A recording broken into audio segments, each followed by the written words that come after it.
From Washington, D.C. to the heart of America, welcome to Mark Alford's America. I'm freshman Congressman from Missouri, Mark Alford, and I believe in America. I believe in you, and most importantly, I believe that our greatest days are still ahead. You know, each week we take you behind the scenes to share the stories, the news, the legislation, to meet the great folks I have the honor of working with every day when I'm here in our nation's capital. Today's guest is Congresswoman Beth Van Duyne from Texas. She graduated from Cornell University, went on to become a successful businesswoman. Throughout her career, she's worked with small startup businesses, mid-sized private companies, Fortune 500 corporations as well. She went on to serve as the mayor of Irving, Texas, just outside of Dallas from 2011 to 2017. That city witnessed some unprecedented economic growth and development while she was there, and named the 5th safest city in America. She's now in her second term in D.C. She serves on the House Ways and Means Committee. She's chair of the House Small Business Subcommittee on Oversight, where she concentrates on policies trying to encourage workforce development and the well-being of American small businesses. Please welcome Congresswoman Beth Van Duyne. Beth, good to see you. Good to be here. Thank you for having me on. You are 2 floors above me at Longworth. Yes. And your office is very nice compared to mine, but you've been here. I am jealous. A little bit bigger office.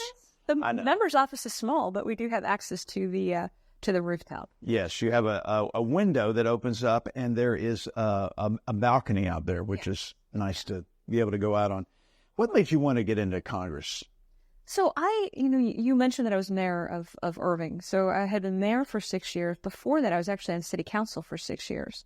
And then I was part of the Trump administration. I worked for Ben Carson at HUD for 2.5 years. And I got to see really how bureaucrats tend to take over and start running, whether or not it's a city, a state, or a country, and how important it is to have strong elected individuals who will hold those bureaucrats accountable by listening to the people and by pushing forward with what your constituents are telling you. And I just found that there was a whole lot of elected officials who like the title and they like the perks, but they don't like the work. And too many people who would do the work don't want to do it because politics is ugly. So we all have to have a little bit of a screw loose to put ourselves up on a ballot, knowing that we're going to be hated by roughly half of our voters, and they're going to write about you in the most terrible of ways. But it takes a certain personality to have the, I think, determination to run, to fight for what you want, and once you get here, not to forget where you came from. It is a sacrifice in a lot of ways. It's an honor to be here, but this is the toughest job I've ever had. Is it really? It is. And I've roofed houses in Houston. I've had a landscaping business. We had a horse stable at one time. When I was on television in Kansas City, I had 2 or 3 side businesses going at one time. But I don't know about you. I do know about you. You love doing this. You love being here just like I do. I like getting things done. And if I start feeling like I am hitting my head against the wall too many times, I'm going to figure out something else to do. As mayor, it was a tough job because I didn't always have the majority on council's votes, and that's how you got anything done, was you either had the majority or you didn't. But I could force things through by sheer personality and by a bully pulpit. And you don't have that here. No. You're one of 435 people, and you're not in leadership yet, and it's tough to get things done, which is why I have tried to figure out ways of doing things at home that is not reliant on getting bills passed necessarily here or getting, grant dollars or having to ask permission my first 2 years of Nancy Pelosi. So I've had to think outside the box to get things done for my constituents. What have you been able to do for your district? Well, I'll tell you, when we were running, one of the first things that I heard from people during the pandemic was they were looking for employees. We would have roundtables all the time to find out what our constituents thought, what their concerns were, what their struggles were, what they were expecting out of D.C. and what they were hoping didn't come out of D.C. And so we had a number of roundtables, and that has led directly to me either introducing bills or co-sponsoring bills or fighting bills. But it's also led to things like a job fair. Well, we were hearing over and over again from small businesses that they were trying to hire people, where we were hearing from constituents that they were trying to get jobs, better paying jobs or jobs with more flexibility.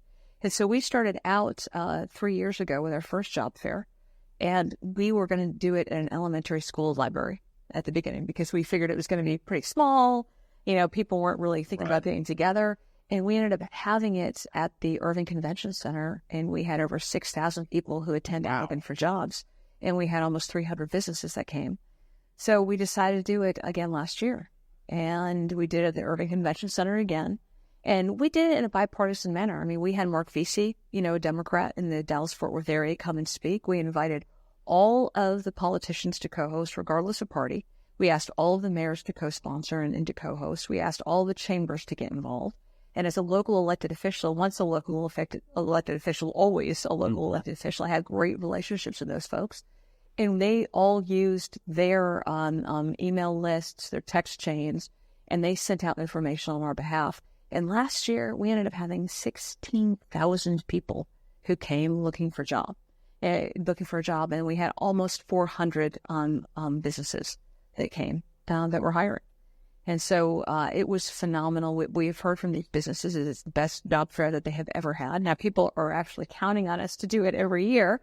It is it's a lot of work. It's a lot of work, and my staff puts in a lot of time. We don't charge anybody for anything, obviously. This is an opportunity to provide people with jobs and to help your small businesses to hire and help your police departments to get folks that they need, your hospitals to hire people.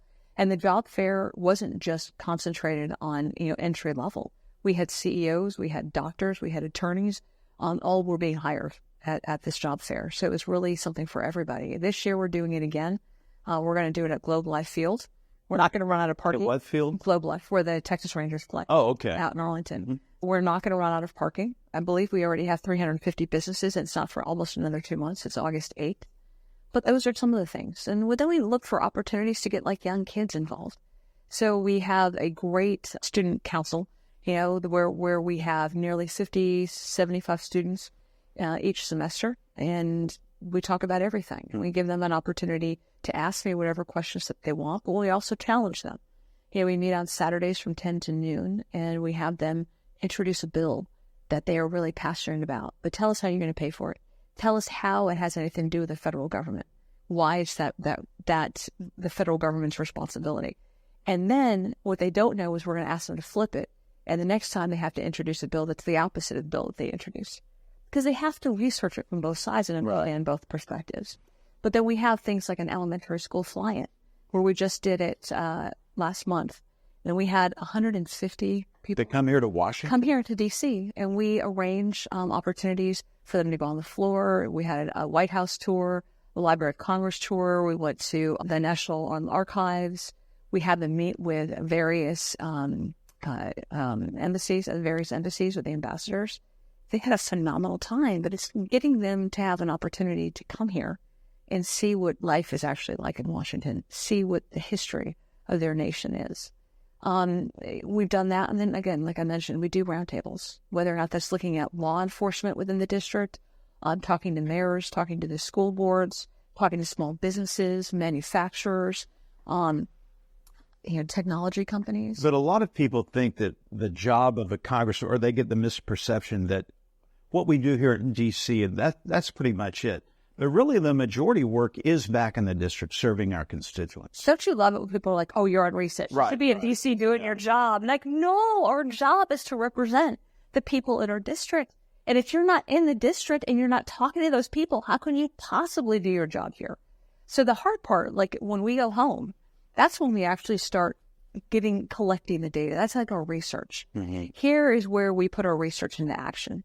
And people sometimes, you know how cynical some folks are when they look at your media, your social media, and they see pictures and like, oh, it's just a photo op. Well, no. When I meet with people, we have our healthcare roundtables, and they specifically were meeting with a group of small group physicians or solo practitioners.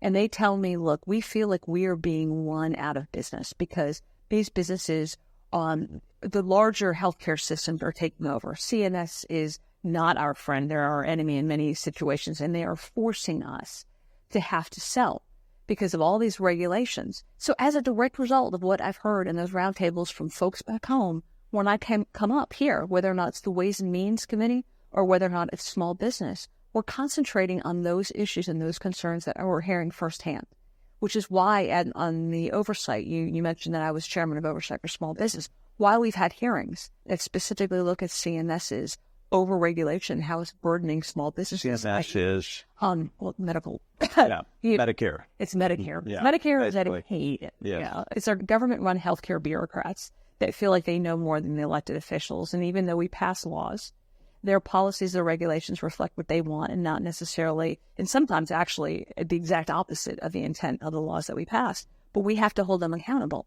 But it's one thing to pass a bill. It's another thing to find out how it's actually affecting the people at home. And that is listening. It's giving them an opportunity to be in front of you and then taking what you learn and putting it into action in D.C. We're talking with Congresswoman Beth Van Duyne from Texas, the beautiful city of Irving, Texas. And I have a cousin who lives there, is a constituent of yours. She thinks you're great, and so do I. You're listening to Mark Alford's America. We will continue our conversation with Beth Van Duyne after this. We're going to talk about her time in the Trump administration, working for Housing and Urban Development, and also the Small Business Administration. What's this about them electioneering in Michigan?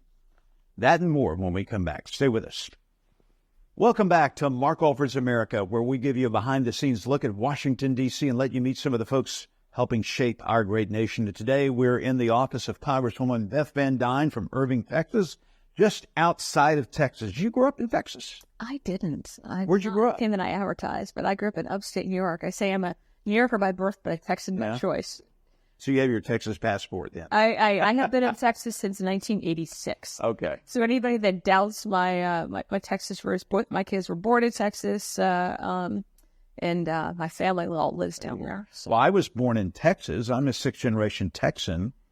And then my wife, I don't want to say she dragged me to Kansas City, but we finally got to Kansas City, where she was from, in 1998, and have been there ever since. So now I represent the district. You may come back.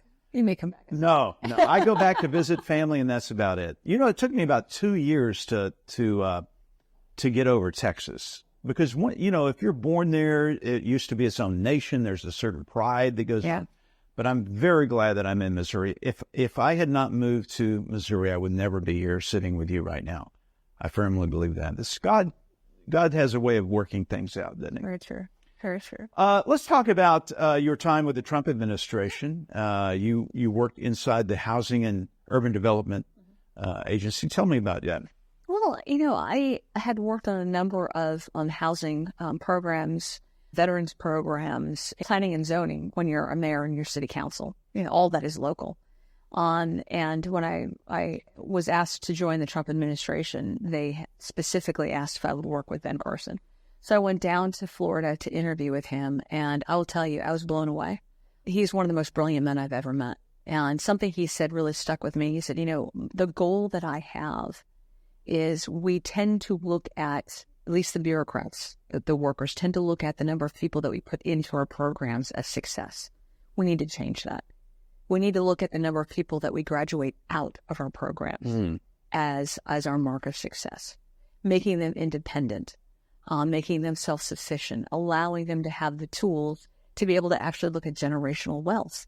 So you're breaking, on the repetition of poverty. And the dependence upon the government. Correct. And really introducing them to job skills, opportunities to be able to interview for jobs, teaching them how to do that, so that they become completely independent and self-sufficient and able to provide for the next generation. That is antithetical. That's a complete opposite of how big government operates. Well, one of the things that I found early on was the way that the folks that work for the government look at their success.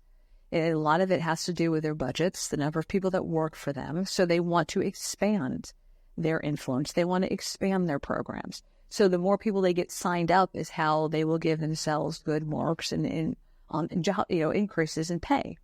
That is not the way that we should be looking at it. And we tried to change that, but a lot of times I felt like I was a gnat in a vat of concrete. You've got millions of federal employees, and you're just, one of a couple thousand political appointees.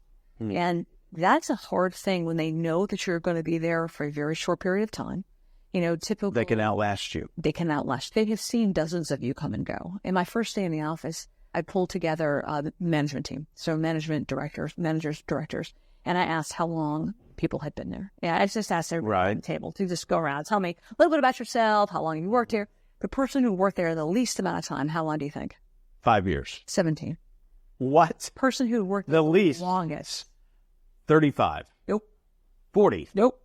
What? 52 years. At the same agency. Yes.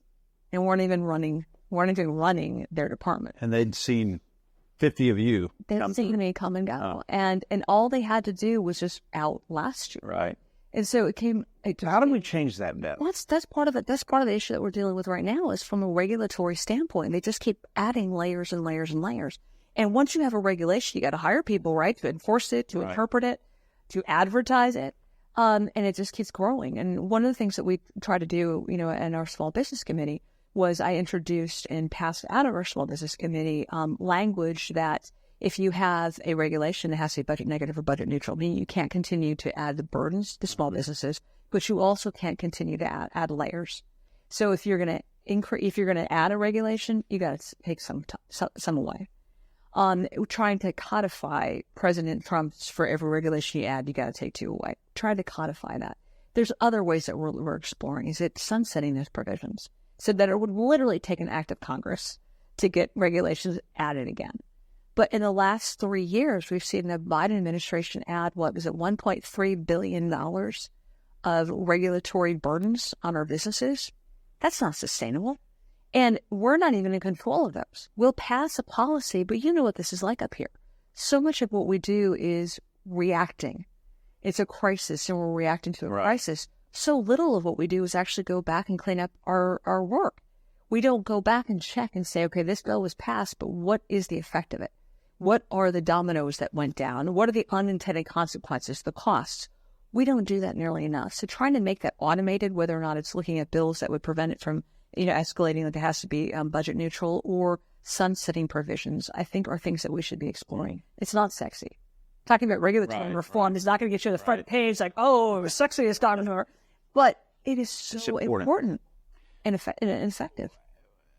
We got a few minutes remaining. I want to talk about the electioneering that's going on by the administrator of the Small Business Administration and her colleagues who have gone into places like Michigan in these Democrat strongholds to go and present ostensibly programs for small business to help small businesses thrive and get started. And they're signing up Democrat voters, getting them registered. Tell me about where this investigation is leading. Direct violation of the Hatch Act, first of all. What they're doing is illegal. They are spending taxpayer dollars to campaign for a party and for a president, which is absolutely ridiculous, especially when you and I both know, because you're on the Small Business Committee with me. The Small Business Committee has heard from small businesses that they're not getting the help that they need from SBA, that they don't have the time, that they don't have the resources, and they constantly coming to us, SBA is constantly coming to us asking for more money. Well, take the resources that you have and put it to where it's supposed to go. Well, number one, they're not at their offices. They're not at their desk. They're not answering the phone, and they're not helping people in the rural communities that I represent, veterans, trying to help them get started in businesses. And that's why they're out signing up Democrats to vote. But they're prioritizing campaigning over actually doing their mission, which is to help small businesses. And by the way, it's not just SBA. This is going on in every agency. At HUD, for example, they are having people coming into their office, third parties that they're these third parties that they're paying to do the job that directly the government is forbidden from doing. But when people come in to ask for help from HUD, they're getting this opportunity to be able to sign up to vote. They're doing it in the offices. And they're not going to, we had testimony last week, I believe, from Secretary of State from, I believe, Indiana, a red Republican state, and they are not coming into those states in those Republican strongholds to sign up voters. No, they're targeting Democrat National Committee targets specifically. You think the Democrats at this point are scared about what's going to happen in November and January 20th when President Trump is sworn back into office? I think they should recognize that policies matter, and that when you have 20% inflation, when you've got crushing interest rates, when you've got people who are looking at how much they're having to pay out and not knowing what to do and not having the ability to be able to actually sustain themselves, that's frustrating. When they look at crime increases and they look at what's happening at the border, they're not able to deny. They want to say shiny object, look over here. Don't look at what's going on in your neighborhoods. Don't look at the police officers that are being beaten by the street for people who should not even be here, who are not even in our country legally. I think that is a harsh reality that they're going to have to deal with in November. So are they scared? They should be, but they also had an opportunity 3 years ago to be able to avoid it, and they didn't. Is Trump going to win? I'm going to support him. Yeah. So yeah, I would say everything right now, if the election were to be held today or tomorrow, yes, I would say you'd win. I think this is going to be the most consequential election of our lifetime. I agree. Our nation depends on a strong turnout, early vote, bank your vote, get out there and vote. Hey, Beth, thank you so much for letting us be here. Thank you for joining us for Mark Alford's America. We'll talk again next week. Until then, remember, I believe in you. I believe that our best days are still ahead of us. And Beth Van Duyne, I believe in America.